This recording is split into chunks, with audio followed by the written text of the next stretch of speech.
Nah, assalamualaikum warahmatullahi wabarakatuh. Selamat pagi. Kembali lagi kita mengulang bagaimana dasar pengetahuan teknik pengelasan. Di depan saya sekarang ada motor las. Coba perhatikan ini. Jadi di sini ada pengaturan ampere. Ini yang terkadang orang lupa ketika mengelas. Contoh, saya menggunakan elektroda 2,6. Ya. Jenis elektroda itu ada bermacam-macam, ada 2,0, 2,6, 3,2, ya, 4,0, 5,0, 6. Nah, untuk bisa memaksimalkan nyalanya elektroda ini, harus kita bisa memperhatikan ini. Bagaimana caranya ketika misalnya kita menggunakan elektroda 2,6? Sesuai dengan teori yang ada, arus yang digunakan atau ampere yang digunakan dalam menggunakan elektroda 2,6 pada proses pengelasan itu ada di sini. Kita setel sampai 75 atau sampai ke atas. Kalau misalkan mulai dari 75 masih melengket, maka atur lagi, ya, yang ke 80. Kalau masih melengket, atur lagi, ya, sampai 90. Kalau masih melengket, atur lagi sampai 100 atau sampai 120. Itu sudah tinggi. Dan saya yakin elektroda meleleh mencair itu pasti akan matang dan menyatu dengan benda kerja. Ini cara jepitnya juga harus diperhatikan. Pada penjepit elektroda, ya, yang ada di sini ada 3 atau biasanya 2. Ada yang serong ke kanan, ada yang serong ke kiri. Ada yang lurus, pakai saja yang lurus, ya, gunakan saja yang lurus untuk pemula, ya. Kalian itu jangan terpancing dengan model elektroda yang biasa digunakan oleh senior-senior yang sudah ahli. Biasanya mereka itu kadang elektroda dibengkokkan, ya. Ada biasa dibengkokkan. Itu bagi mereka yang sudah ahli di bidangnya. Tapi kalau kita pemula, ikuti saja sesuai dengan prosedur, ya. Sesuai dengan prosedur itu kita harus menjepitnya dengan menggunakan garis yang lurus atau penjepit yang lurus pada bagian tengah menjepit elektroda, ya. Setelah itu, nah, kadang biasa orang takut menyalakan, makanya ya pakai gunakan topeng las atau kacamata las. Tentukan sedikit dulu untuk mengetes apakah arus sudah keluar, ya. Apakah arus sudah keluar, kita sentuhkan ke benda kerja perlahan-lahan. Ketika dia sudah menghasilkan percikan, berarti arus sudah keluar. Nah, bagaimana dengan mesin? Untuk mengetahui mesin atau terapolas sudah hidup atau tidak, tinggal kita lihat pada bagian belakang. Kalau dia sudah mulai ada getaran yang dihasilkan karena di belakang mesin itu ada kipas tentara, yaitu kalau sudah menyala dia akan berputar kipasnya. Setelah itu stabil, oh sudah, kalau nyalanya sudah stabil, dia akan menghasilkan getaran yang tidak terlalu besar. Nah, kemudian tes arus apakah dia sudah mengalir sampai ke penjepit elektroda. Nah, apa yang mengakibatkan biasa terjadi tidak menghasilkan percikan? Kabel masuk kadang biasa tidak terpasang, ataukah biasa ada di pada bagian mesin yang longgar, ya. Ini cek semua, ini nggak dicek semua, dikasih kencang, ya. Kemudian ini juga kencangkan. Setelah itu lakukan pengelasan. Nah, sehingga kita bisa melakukan pengelasan dengan baik. Kalau memang sesuai dengan prosedur, saya yakin adik-adik pasti akan paham tentang cara pengelasan. Harapan saya, kenapa saya munculkan ini di depannya kita semua ya, ini elektroda ini. Nah, elektroda ini itu terbagi beberapa fungsi ya. Di sini ada batang inti. Batang inti inilah yang berfungsi untuk sebagai bahan tambah atau yang melekat pada saat proses pengelasan. Ini batang inti. Kemudian apa yang ini bagian luar, apa namanya? Namanya ini adalah selaput selaput elektroda. Jadi ini yang akan menjadi terak nantinya ketika elektroda sudah difungsikan di benda kerja. Pernah mengelas? Lihat hasil lasnya? Pernah lihat hasil lasnya?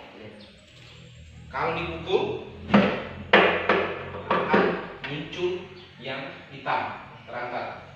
Itulah yang disebut dengan terak ya, selaput hasil daripada bagian luar elektroda. Itulah yang disebut dengan selaput. Nah, bagaimana kalau misalkan Pak, kita sudah mengatur ampernya tapi masih melengket ya? Amper sudah standar ya, sesuai dengan SOP, sesuai dengan petunjuk, amper sudah bagus, kemudian masih melengket Pak.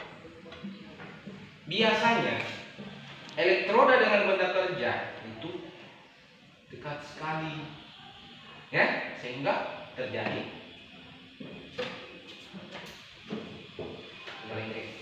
melengket benda kerja dengan elektroda. Bagaimana untuk menghindari itu? Usahakan kembali lagi ke yang mengelas ya. Ini elektroda, misalkan saya mau mengelas benda kerja ya. Elektroda ini jangan terlalu didekatkan dengan benda kerja, karena akan mengakibatkan benda kerja dengan elektroda lengket yang akan menghalangi kita mengelas. Bagaimana caranya Pak untuk diketahui itu? Itu tinggal kita yang merasakan dan mengatur. Perkirakan jarak elektroda dengan benda kerja sesuai dengan besar elektroda yang digunakan. Misalkan ini elektroda 2,6, saya akan ambil jaraknya ini ya, ini batang intinya ya. Jadi untuk mengukur besar elektroda jangan mengukur dari luar, tapi ukur dari batang inti ya. Ini batang intinya, ini dipakai sebagai tanda bahwa elektroda ini 2,6. Coba kita buktikan dengan menggunakan jangka sorong. Ini namanya jangka sorong atau Mister Insut. Tahu? Jadi kalau ditanya apa namanya ini? Jangka atau Mister Insut ya. Untuk mengukur benda-benda yang ada di perbengkelan, terutama di permesinan atau pengelasan, kita harus menggunakan jangka sorong ya. Kita ukur dulu, kita pastikan apakah memang dia 2,6. Nah, ternyata betul dia berada di 2,6 ya. Caranya bagaimana untuk mengetahui ini? Lihat, ada skala utama, skala minus ya. Jadi kita perhatikan, kemudian setelah itu kunci cari. Kita tahu bahwa di sini di skala utama ini ada angka 0, ada angka 1. Jadi dari 0 ke 1 itu jumlah baris yang ada di Mister Insut itu ada 10 ya. Kalau di Mister biasanya juga seperti itu ya, 10. Nah, di bagian bawah juga ada angka 0. Di skala non minusnya ada angka 0. Setelah kita cari ya, perhatikan, setelah kita cari dan kita lihat ternyata garis 0 bagian bawah menunjuk ke garis kedua di skala utama, sehingga dia dipastikan bahwa ukuran ukurannya 2. Cuman ya di sini lagi ada lebihnya. Untuk mengetahui kelebihan daripada garis yang ditunjukkan tadi ini, maka kita harus mencari garis yang sejajar lagi antara skala Nonius dan skala utama. Kemana di situ? Jadi ini ya, perhatikan kalau di atas ini inci, kalau yang ini di bawah ini kita pakai milimeter atau sentimeter, tapi kita selalu menggunakan milimeter.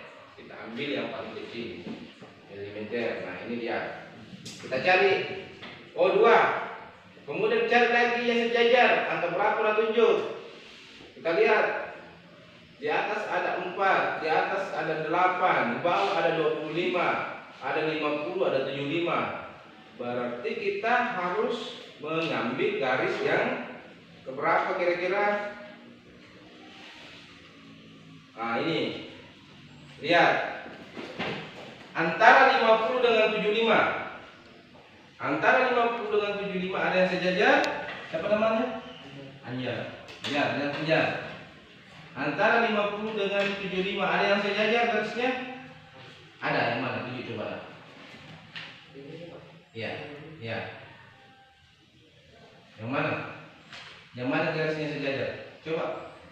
Coba yang sejajar sekali. Coba lihat. Nih. Ya. Nah, sekarang kita harus menghitung. Dari sini ke sini itu kan 50. Nah, kalau kita ambil lagi bagian tengah antara 75 dengan 50 itu berada pada 12,5. Tetapi bukan itu yang ditunjuk. Kita lihat lagi garis yang ini, yang di bawah. Antara 0, antara 0 sampai 25 ini kita tahu bahwa dia pasti nilainya 5 ya. 5, 10 ya. 15, 20 sampai 25. Ya. Berarti kalau dari sini 50, 55, 60. Ya, 65. Nah, antara 65 dengan 60 garis sejajar. Ketika kita mau ambil di belakang koma itu 65, ya. Sementara garis yang sejajar itu dimulai dari 60, maka lahirlah ukuran 2,60 atau 2,6 mm. Paham? Terjawablah ini, elektrodanya 2,6. Ya. Jadi Anda harus paham itu. Untuk menggunakan ini pasti tidak salah. Karena dipastikan kenapa tidak salah? Karena alat ini akan selalu dikalibrasi. Ketika misalkan sudah tidak sesuai dengan ketelitiannya, maka akan diperbaiki, atau kalau memang sudah tidak layak pakai, ya, harus dipakai. Ya, karena membahayakan kalau alat ini digunakan di proses motor. Ya, makanya ada istilah proses 50, proses 75. Pernah dengar? Pernah? Yang blok, yang dikerja. Ya, itu kan sistemnya dibubut. Proses kerjanya itu dibubut. Bagaimana caranya untuk mengetahui apakah proses ini 50 ini yang digunakan? Begitu. Sekarang ini ada juga namanya mikrometer. Ya. Nah, kembali lagi ke sini. Tadi Pak Guru sampai di amper, supaya kalian paham bahwa tidak semua pekerjaan yang ada di proses pengelasan itu tergantung ke orangnya, dan kadang juga dia harus pada alat yang digunakan. Ya, ada pertanyaan sampai di sini sebelum kita tutup? Ada? Karena kita kan masih ada waktu nanti setelah istirahat 15 menit istirahat.